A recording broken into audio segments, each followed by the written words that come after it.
Hello students, welcome back to my channel smart study. Students, आज हम directorate of education की तरफ से दी जाने वाली वर्कशीट नंबर 33 करेंगे, जो कि क्लास 6 की है और सब्जेक्ट है इंग्लिश। ये वर्कशीट 3 फरवरी 2021 की है। तो आइए शुरू करते हैं आज की वर्कशीट शुरू करने से पहले प्लीज़ मेरे चैनल को सब्सक्राइब कर दीजिए। तो आइए देखते हैं आज की वर्कशीट पोएम वोकेशन।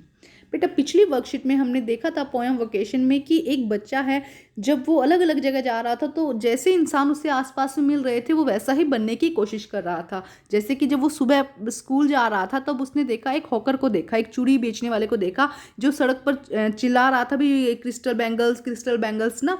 तो उसका मन भी कर रहा था कि वो भी सड़क पर क्या करे, इस तरह से जोर जोर से चिल्लाए क्रिस्टल बैंगल, पूरे दिन इस तरह से वो घूमता रहे।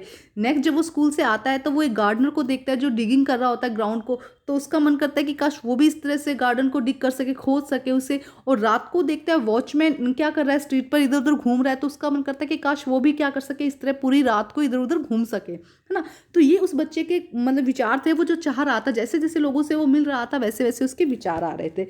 तो अब देखते हैं आज की वर्कशीट में क्या दिया गया है। Read the poem and complete the given line from the poem. देखो क्या करना है आपको, जो यहाँ पे लाइंस दी गई इनको रीड करना है और जो पोएम में इसके आगे की जो लाइन्स है वो यहाँ पर लिखनी है।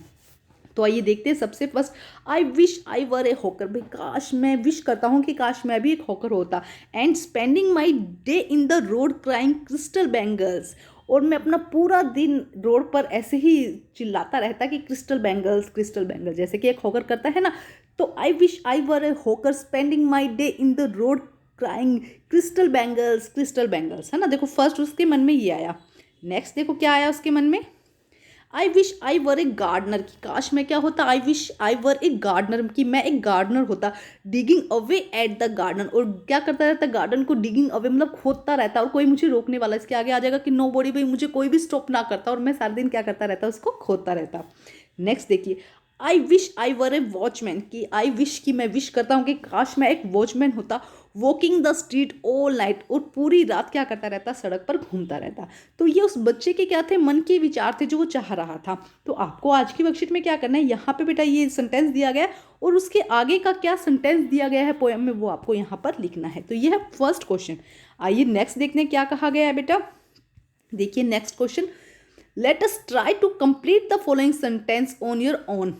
यहाँ पे कुछ सेंटेंस दिए गए हैं और आप अपनी तरफ से उसमें लिखेंगे। यहाँ पे आपको हिंट दिया गया है कि आप इस तरह से लिख सकते हैं, बाकी क्या करेंगे आप अपनी तरह से उसको लिख सकते हैं।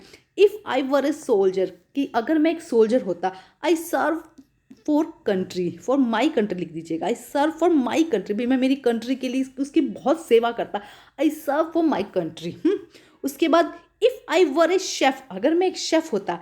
आई कुक टेस्टी फूड, मैं क्या बनाता, बहुत स्वादिष्ट फूड बनाता, खाना बनाता बहुत स्वादिष्ट। If I were a chef I cook tasty, I थोड़ा सा यहाँ कर लीजिएगा बेटा, आई कुक टेस्टी फूड, है ना। देन नेक्स्ट देखिए सी क्या है। If I were an artist, अगर मैं एक आर्टिस्ट होता। आई मेक ब्यूटीफुल पिक्चर्स, मैं क्या बनाता, बहुत सुंदर सुंदर पिक्चर बनाता। तो बेटा ये देखो यहाँ पे आपको अपनी तरफ से अपने सेंटेंस लिखने की, अगर आप एक सोल्जर होते तब आप क्या करते, अगर आप शेफ होते तब आप यहाँ पे क्या करते, और एक आर्टिस्ट होते तब आप क्या करते। तो ये आप अपनी तरफ से यहाँ पे चार लिख सकते हैं, या हिंट के लिए आपको बताया गया है। ठीक है, अब हम करते हैं नेक्स्ट क्वेश्चन। देखो क्या कहा गया है नेक्स्ट क्वेश्चन में बेटा। Read the stanza from the poem and list out the verbs in the space provided.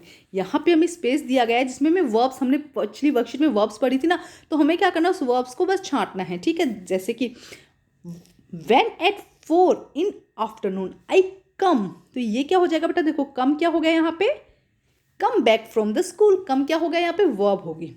I can see through the gate of the house, see क्या होगा, देखना। हमने क्या कहा था, एक्शन वर्ड्स, वर्ब क्या होती है, कोई भी एक्शन वर्ड, तो सी क्या हो जाएगा, verb. I can see through the gate of the that house the garden digging the ground, मैंने क्या देखा, हाउस के गेट पर जब मैं खड़ा था तो मैंने क्या देखा कि जो गार्डनर है वो डिगिंग खोद रहा है ग्राउंड को। तो डिगिंग, ये डिगिंग की भी क्या हो जाएगा बेटा, ये भी क्या हो जाएगी, वर्ब हो जाएगी। डिगिंग मतलब खोदना, डिग मतलब खोदना ना, तो डिगिंग मतलब खुद रहा था। ठीक है, I digging, gardener digging the ground. He does what he like with his pet, तो लाइक क्या हो जाएगा, लाइक भी क्या हो जाएगी, वर्ब हो जाएगी। ठीक है, हमें वही वर्ड्स लिखने में, यहाँ पे अंडरलाइन भी कर रही हूँ और आप वहाँ पे देख लीजिएगा। वो किससे कर रहा था कि वो, मैं मुझे अच्छा लगता है जब वो उसे स्पैड से, मतलब हमने देखा था ना स्पैड जिससे खोदा जाता है, उससे उसका यूज़ कर रहा है। He soil his cloth with dust, nobody take, take क्या हो जाएगी, वर्ब हो जाएगी, मतलब कोई उसे टोकने वाला नहीं है, कोई उसे कुछ कहने वाला नहीं है। टेक टू हिम टास्क, किसी ने उसको कोई काम नहीं दिया, वो खुद ही कर रहा है। इफ़ ही गेट्स, गेट्स क्या हो जाएगी, वर्ब हो जाएगी। If he gets bagged in the sun, और बैग्ड क्या हो जाएगी, ये भी क्या हो जाएगी, एक वर्ब हो जाएगी बेटा। Bagged in the sun and gets wet, I wish, wish क्या हो जाएगी, ये भी एक वर्ब हो जाएगी। आई विश आई वर भी क्या है बेटा, वर्ब है ये भी, है ना।